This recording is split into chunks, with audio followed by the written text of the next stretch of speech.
आप सभी प्रभु के भक्तों को नमस्कार। स्वागत है आपका हमारे YouTube चैनल धर्मार्थ सनातन पर।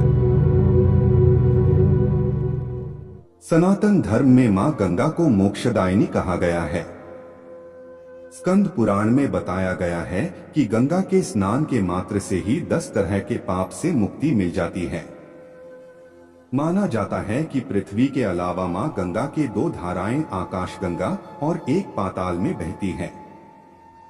हमारे संस्कृति में कोई भी शुभ कार्य गंगा के पवित्र जल के बिना संभव नहीं हो पाता। बच्चे के मुंडन से लेकर मृत्यु के बाद मनुष्य की अस्थियों तक को गंगा में प्रवाहित किया जाता है। मृतक की अस्थियां को धार्मिक दृष्टिकोण से फूल कहा जाता है। जहां संतान फल है, वहीं पूर्वजों की अस्थियां फूल कहलाती हैं। गंगा जल में अस्थियां क्यों विसर्जन किया जाता है? हिंदू धर्म में व्यक्ति के जन्म से लेकर मृत्यु तक 16 संस्कार बताए गए हैं। इनमें सबसे आखिरी संस्कार मृत्यु के बाद किया जाने वाला अंतिम संस्कार है। इसकी गरुड़ पुराण में एक पूरी विधि बताई गई है। इस विधि में मृतक देह संस्कार के बाद उसकी अस्थियों को गंगा में प्रवाहित करने का विधान भी है। इसके पीछे धार्मिक कारण तो है ही, लेकिन एक बहुत बड़ा वैज्ञानिक कारण भी है जो इस पूरे संसार के जीवन के लिए आवश्यक है। तो चलिए जानते हैं। गंगा को सभी तीर्थों में परम तीर्थ और नदियों में सबसे श्रेष्ठ नदी माना गया है। वह सभी प्राणियों जहां तक कि महापापियों को भी मोक्ष प्रदान करने वाली है। पौराणिक मान्यताओं के अनुसार गंगा को सबसे पवित्र नदी माना जाता है। हिंदू धर्म में गंगा का स्थान इसलिए भी सर्वोच्च माना जाता है क्योंकि देवी गंगा भगवान शिव के जटा में वास करते हुए धरती पर अवतरित हुई थी।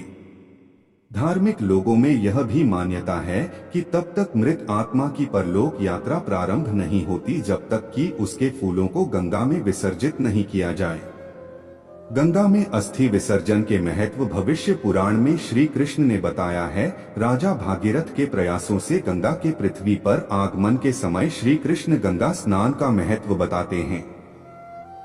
इसी प्रसंग में वह गंगा से कहते हैं कि मृत व्यक्ति के शव बड़े पुण्य के प्रभाव से ही तुम्हारे अंदर आ सकता है। जितने दिनों तक उसकी की एक एक हड्डी तुम्हारे में रहती है, उतने समय तक वह बैकुंठ में वास करता है। यदि कोई अज्ञानी व्यक्ति भी तुम्हारे जल का स्पर्श करके प्राण त्यागता है, तो वह भी मेरी कृपा से परम पद का अधिकारी होता है। गरुड़ पुराण में पक्षीराज गरुड़ के पूछने पर भगवान विष्णु भी गंगा में अस्थि विसर्जन का महत्व बताते हुए कहते हैं कि जिस किसी का भी अस्थि गंगा जल में प्रवाहित होती है, उसका ब्रह्मलोक से फिर पुनर्जन्म नहीं होता। मनुष्य की अस्थि जितने समय तक गंगा जल में रहती है, उतने समय तक वह स्वर्ग लोक में रहता है। इसीलिए माता पिता सहित परिवार के सदस्य के मृत्यु के बाद उनकी अस्थियों का विसर्जन गंगा में जरूर करना चाहिए। एक दिन मां गंगा भगवान नारायण से मिलने उनके बैकुंठ धाम गई। तब उन्होंने श्री हरि से पूछा, हे प्रभु, व्यक्ति मेरे जल में स्नान करने पर सभी के पाप नष्ट हो जाते हैं, लेकिन मैं इतने पापों का बोझ कैसे उठाऊंगी? तब भगवान नारायण ने कहा कि आपके जल में जो भी साधु संत और वैष्णव आकर स्नान करेंगे, तब आपके अंदर समाये हुए सभी पाप नष्ट हो जाएंगे। आप हमेशा के लिए पतित पावन बनी रहेंगी।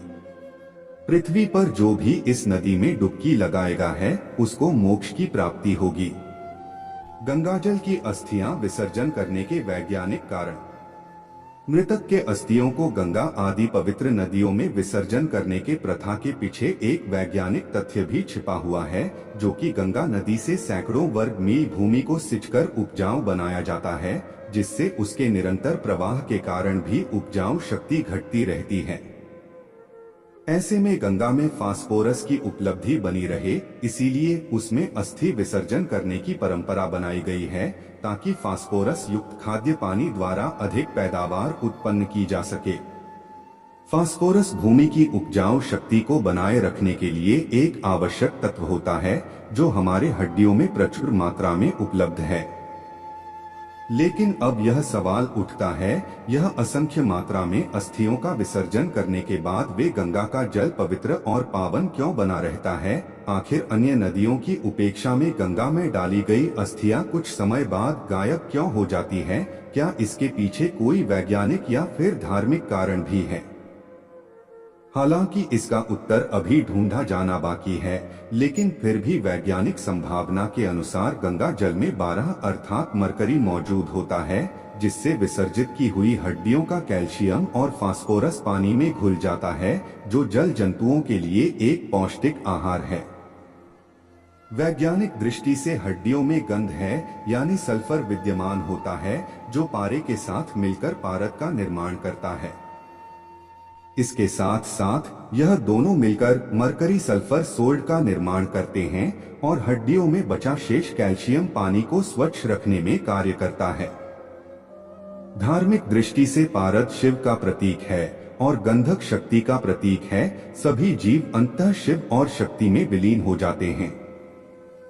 वैज्ञानिकों के अनुसार नदी के जल में मौजूद बैक्टीरियोफेज नामक जीवाणु गंगा जल में मौजूद हानिकारक सूक्ष्म जीवों को जीवित नहीं रहने देता, अर्थात यह ऐसा जीवाणु है जो गंदगी और बीमारी फैलाने वाले जीवाणुओं को नष्ट कर देता है। इसके कारण ही गंगा का जल नहीं सड़ता।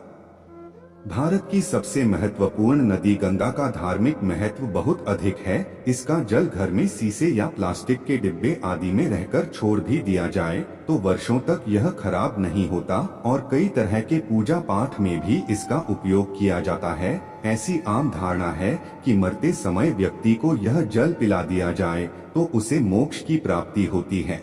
आपको हमारी बताई गई जानकारी कैसी लगी कमेंट्स में जरूर बताएं और आगे भी ऐसी रोचक और धार्मिक जानकारी के लिए चैनल को सब्सक्राइब करें। धन्यवाद। जय श्री राम।